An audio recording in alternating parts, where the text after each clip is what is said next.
रुक जाओ, थोड़ा आराम कर लो, थोड़ा सा आराम कर लो, थोड़ा सा आराम कर लो। कहाँ से, कौन सा व्यापार सभा किस जिले के हैं? किस जिले के हैं? इसलिए मैं आप सबका बहुत बहुत धन्यवाद और आभार प्रकट करता हूं।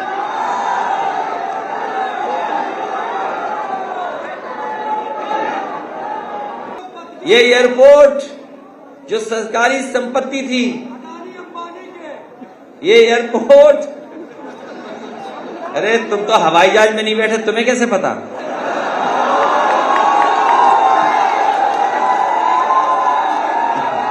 ये तो हवाई जहाज में भी नहीं बैठा। आपने सुना होगा कि योगी जी के बारे में कहा जाता है कि 24 घंटे में हो सकता है वो 24 घंटे काम करते हो। आपने सुना कि नहीं सुना? पढ़ा होगा कि योगी जी 24 घंटे में हो सकता 24 घंटे काम करते हो। हमें कोई शक नहीं इस बात पर, हमें कोई शक नहीं है। हम ईमानदारी से मानते हैं कि वो 24 घंटे काम करते होंगे, और अगर 24 घंटे काम करते हैं तभी तो इतनी बेरोजगारी है, तभी तो हमारे किसान वहां आंदोलन धरने पे बैठे हैं। और ये जितने व्यापारी साथी हैं वो जानते होंगे अब उनकी आमदनी बढ़ी नहीं है सरकार में। बताओ आपकी आधी कमाई हो गई कि नहीं हो गई? कमाई आधी है आपकी, कमाई आधी है कि नहीं? मुनाफा आधा है कि नहीं? और अगर हिसाब किताब लगाओ दोगुनी महंगाई हो गई है कि नहीं हो गई? जब कमाई आधी हो जाए, आधी कमाई रह जाए और महंगाई दोगुनी हो जाए तो बताओ किस परिवार के भीतर खुशहाली आएगी? कहां खुशहाली आएगी? अगर कमाई आधी हो जाए और महंगाई दोगुनी तो कहां से आपके घर परिवार में खुशहाली आएगी? ये सबसे बड़ा सवाल है। और जिस समय दुनिया में आप जानकारी कर लें, केवल भारत देश है जिसकी मदद व्यापारी की नहीं की गई। जिस समय ये बीमारी आई, कोई दुनिया का देश नहीं है जिसने अपने व्यापारियों की और जनता की मदद न की हो। ये ऐसे हैं, सब कारोबार करते हैं। नोटबंदी लाए उस समय इन्होंने भरोसा दिलाया कि नोटबंदी आने के बाद काला धन वापस आ जाएगा, और न केवल काला धन वापस आ जाएगा, भ्रष्टाचार भी खत्म हो जाएगा। बताओ व्यापारी भाइयों, आपको तो सामना करना पड़ रहा होगा, क्या भ्रष्टाचार खत्म हो गया? भ्रष्टाचार खत्म नहीं हुआ, भ्रष्टाचार दोगुना हो गया। और कोविड के समय पर कैसा समय देखा आपने? कोई कारखाना नहीं चल पाया, उद्योग बंद हो गए, दुकानें बंद हो गई, और न जाने कितने व्यापारियों ने आत्महत्या कर ली। पूरे प्रदेश में आप जानकारी करें, न जाने कितने बड़े पैमाने पे व्यापारियों ने आत्महत्या कर ली। उनका कारोबार ठप हो गया, उनका जो मुनाफा था वो ठप हो गया। ऐसी स्थिति में पहुंचा दिया जहां वो कारोबार नहीं कर पाया।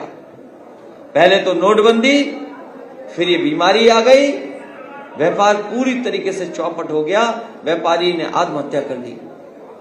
जिस देश का किसान को अगर पैदावार की कीमत नहीं मिलेगी और जिस देश का व्यापार खत्म हो जाएगा, सोचो देश कहां जाएगा? ये कहीं ना कहीं तालमेल है खेती से, किसान से, व्यापारी से।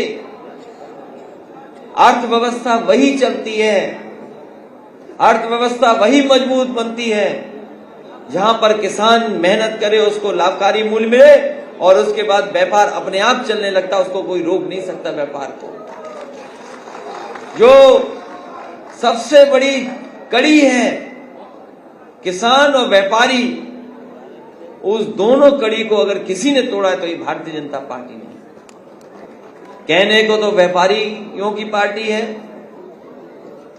जैसा कि भाषण में मैंने संजय गर्ग जी से सुना कि वो कहते हैं कि वो व्यापारियों की पार्टी है। अब तो व्यापारी समझ गए होंगे किसकी पार्टी है। वो आवाज कहीं से आ रही थी, जो आवाज आ रही थी, व्यापारी साथियों आपकी पार्टी नहीं है। और व्यापारियों की पार्टी अगर होती तो व्यापार खत्म करती क्या ये पार्टी? आज कारोबार नहीं चल पा रहा किसी का, और जो लॉकडाउन में एक बार बंद हुआ दोबारा शुरू नहीं कर पाया अपना कारोबार, चाहे वो स्मॉल स्केल इंडस्ट्री हो, चाहे और इंडस्ट्री हो, जो एक बार बंद हो गई वो नहीं चल पाई दोबारा। जिनका कारोबार डूब गया दोबारा नहीं चला पाए, और कह रहे थे कि नोटबंदी से बाजार में पैसा आ जाएगा, काला धन वापस आ जाएगा, भ्रष्टाचार खत्म हो जाएगा।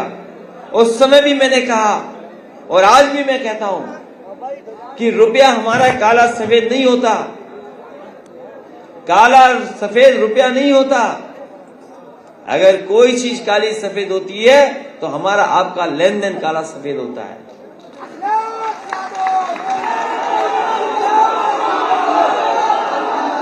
हमारा आपका लेन देन काला सफेद होता है।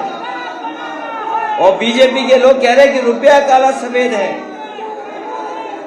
बीजेपी के लोग कहते थे रुपया काला सफेद है। हम लोगों ने उस समय भी समझाया और आज भी कह रहा हूं मैं कि रुपया हमारा काला सफेद है, नहीं है। हमारा आपका लेन देन काला सफेद है। और इसलिए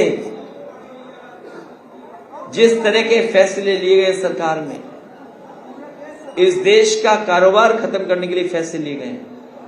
हर चीज बेची जा रही है, कुछ लोगों के हाथ में सब कुछ आ जाएगा।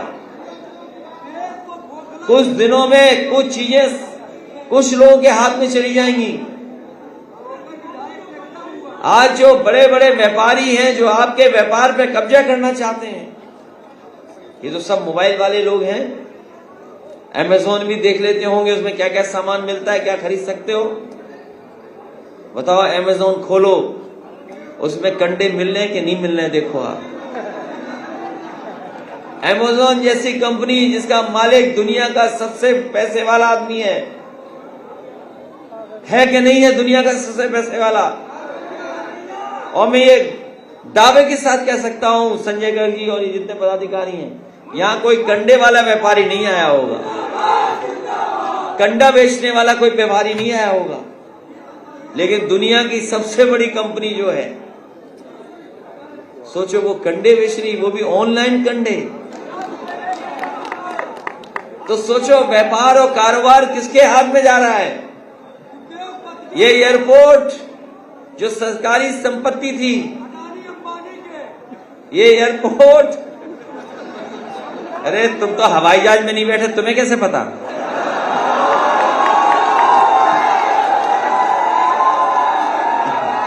ये तो हवाई जहाज में भी नहीं बैठा।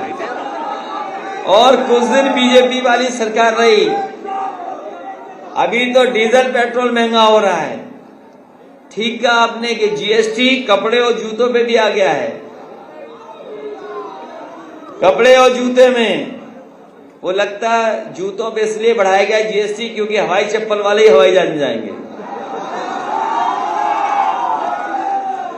और सोचो कपड़े, जूते और डीजल और पेट्रोल कहां पहुंच गया।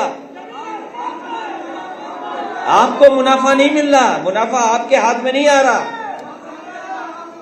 क्या मुनाफा आपके हाथ में आ रहा है डीजल पेट्रोल का? मुनाफा आपके हाथ में नहीं है, मुनाफा किसी और के हाथ में है।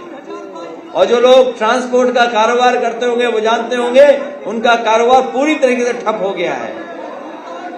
कारोबार नहीं बचा ट्रांसपोर्ट का। और जितनी भी महंगाई आज है, जितनी भी महंगाई है वो आज डीजल पेट्रोल के कारण है और भारतीय जनता पार्टी की गलत नीतियों के कारण है। कहने को तो भारत को कह रहे हैं हम विश्व गुरु बनाएंगे, भारत विश्व गुरु बन जाएगा। गुरु पिट रहे हैं, छात्र पिट रहे हैं, और ठोको राज में कोई सुरक्षित नहीं है, कब किसकी जान ले ली जाए। ये ठोको राज में किसी को नहीं पता किसको ठोकना है। न जाने कितने लोगों की जान चली गई। आज देश में सबसे ज्यादा उत्तर प्रदेश में जाने गई है थाने में। कस्टोडियल डेथ अगर कहीं सबसे ज्यादा हुई है तो उत्तर प्रदेश में कस्टोडियल डेथ है सबसे ज्यादा।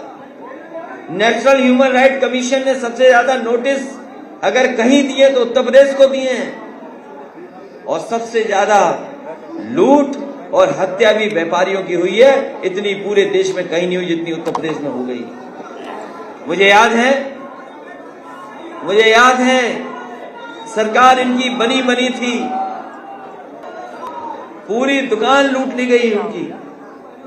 बताओ, प्रदीप जायसवाल जानते होंगे, सरकार बनते ही बनते प्रधानमंत्री जी के क्षेत्र में एक सुनार की दुकान लूट ली गई। आज तक नहीं पता लगा कहां लूटी गई, किसने लूटी, आज तक नहीं पता लगा। और इसी तरह गाजियाबाद में बैंक की लॉकर काट करके चोर पूरा सामान लेके चले गए, आज तक नहीं पता लगा कहां कौन ले गया। न जाने कितने सुनारों की हत्या हुई है, कितने व्यापारियों की हत्या हुई है। अगर ये आंकड़े सही बता दें तो बड़े पैमाने पर व्यापारियों ने आत्महत्या की है और कुछ लोगों की हत्या की गई है। ये है उत्तर प्रदेश। और अगर मुख्यमंत्री जी से कोई सुरक्षा मांगने आए व्यापारी तो वो भी जिंदा नहीं बचा। आप पता कर लेना, प्रतापगढ़ का व्यापारी यहाँ आए थे, मुख्यमंत्री जी से मिले थे और कह के गए कि हमें सुरक्षा की जरूरत है। उन्हें सुरक्षा नहीं दी गई, प्रतापगढ़ वापस पहुंचे, हत्यारों ने उनकी हत्या कर दी। ये है उत्तर प्रदेश। और जो व्यवस्था अच्छी बनाई थी पुलिस के लिए 100 नंबर, जिस तरीके से न्यूयॉर्क में पुलिस की व्यवस्था है, अमेरिका में वैसी व्यवस्था बनाई 100 नंबर यहां पर, कि कोई अगर फोन करे और जरूरत पड़े तो वहां से पुलिस आ जाए और मदद के लिए पहुंच जाए। लेकिन 100 की 112 कर दी, वो व्यवस्था भी कबाड़ा हो गई, कबाड़ा हो गई व्यवस्था, ये कबाड़ा कर ली व्यवस्था। वो रुक जाओ, थोड़ा आराम कर लो, थोड़ा सा आराम कर लो, थोड़ा सा आराम कर लो। कहां से कौन सा व्यापार सभा किस जिले के हैं, किस जिले के हैं? इसलिए मैं आप सबका बहुत बहुत धन्यवाद और आभार प्रकट करता हूं।